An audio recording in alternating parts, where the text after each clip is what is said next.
Menteri bertanggungjawab kepada Sabah dan Sarawak, tetapi juga pengerusi jawatankuasa teknikal Majlis Tindakan Pelaksanaan MA63. Pindahan ini juga melibatkan Sarawak. Tidak kedengaran pula mana-mana pihak di Sarawak menyalahkan Datuk Amar Fadilah sebagaimana warisan di Sabah. Mungkin kurang modal politik yang lebih substantif yang menyentuh kepentingan rakyat, maka dikutip apa saja untuk membina persepsi kegagalan lawan. Adakah Datuk Aziz juga secara tidak langsung menyalahkan Datuk Seri Anwar kerana beliau adalah Menteri Kewangan yang kementeriannya bertanggungjawab terhadap penggubalan dan penyediaan teks RUU berkenaan. Tapi kalau difikirkan kiranya Datuk Seri Anwar tidak komited terhadap MA63, beliau boleh saja memutuskan untuk kekalkan status quo, bentuk pelantikan sedia ada dan tidak perlu kepada pindahan akta. Tapi beliau bersetuju kepada syur dan mengarahkan pindahan dibuat segera terlaksana hanya dalam tempoh 7 bulan pentadbiran beliau. Apapun, kalaupun meletakkan kesalahan kepada saya boleh memuaskan warisan, saya tidak kisah kerana bukan personal victory yang saya cari, tapi kemenangan kepada Sabahan. Paling penting, tergubalnya Akta LHDN pindahan 2023 itu bukan hanya victory for Sabah, tetapi juga victory for the Federation. Kerana ia adalah bukti kita committed menjunjung nilai dan makna federalisme yang kita warisi daripada para pejuang dan pembina tanah air milik bersama. Jadi tuduhlah saya gagal. Let the fact speaks for itself. Saya tidak pernah cakap saya pandai kerana saya tidak pernah belajar 7 tahun di England bagaimana presiden warisan. Bukan saya cakap, tapi datang dari beliau sendiri. Oh ya, sebelum terlupa, kalaupun isu LHDN ini satu diversion strategi, saya perlu ingatkan yang kita masih belum mendengar respon pertanyaan saya berhubung persoalan berikut.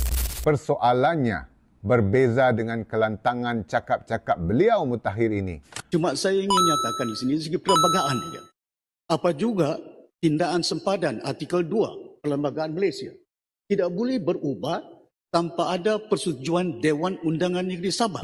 Kalau tahun 2025, Datuk Seri Panglima Syafiee mengajar Perdana Menteri dan Ketua Menteri Sabah berkaitan Artikel 2 Perlembagaan Persekutuan, mengapakah beliau tidak gunakan peruntukan yang sama untuk menghalang penggubalan Akta Laut Wilayah 2012 yang telah mengubah sempadan maritim Sabah kepada hanya 3 batu nautika. Ini bukan lagi kesalahan, tapi satu kesalahan besar kepada Sabah. Akhir kata, kami di GRS tidak pernah gah bercakap kamilah penyelamat Sabah sebagaimana warisan. Hasrat GRS adalah untuk mengajak rakyat untuk bersatu bersama-sama. Kita jaga Sabah, rumah kita, kita jaga. Sabah maju jaya.